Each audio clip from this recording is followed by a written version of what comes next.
দেখছেন সংবাদ সারাদিন রয়েছে আমি স্বর্ণালী। এই মুহূর্তে নজর রাখবো যে খবরের দিকে। ইডির তলবের মুখে আজ সম্ভবত হাজিরা দিচ্ছেন না চন্দ্রনাথ সিনহা। সিজিও কমপ্লেক্সে রাজ্যের মন্ত্রীকে হাজিরার নির্দেশ দেয় কেন্দ্রীয় এজেন্সি। গত সপ্তাহেই আমরা দেখেছি, গত সপ্তাহের শুক্রবারে বোলপুরের তার বাড়িতে ইডির ম্যারাথন তল্লাশি হয়। রীতিমতো 14 ঘন্টা টানা তল্লাশি করা হয় এবং সেই তল্লাশির পর নগদ 41 লক্ষ টাকা উদ্ধার করা হয় এবং তার পরবর্তীতেই তাকে আজ তলব করা হয়েছিল।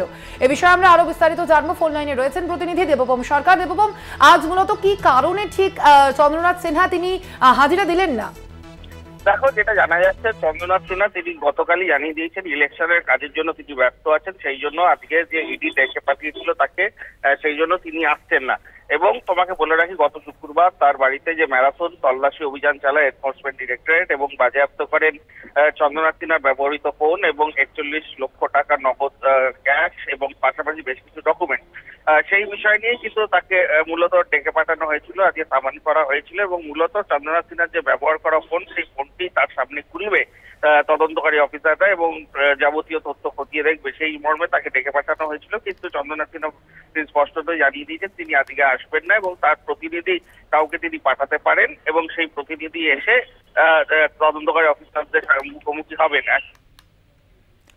ধন্যবাদ তোমাকে দেবপম।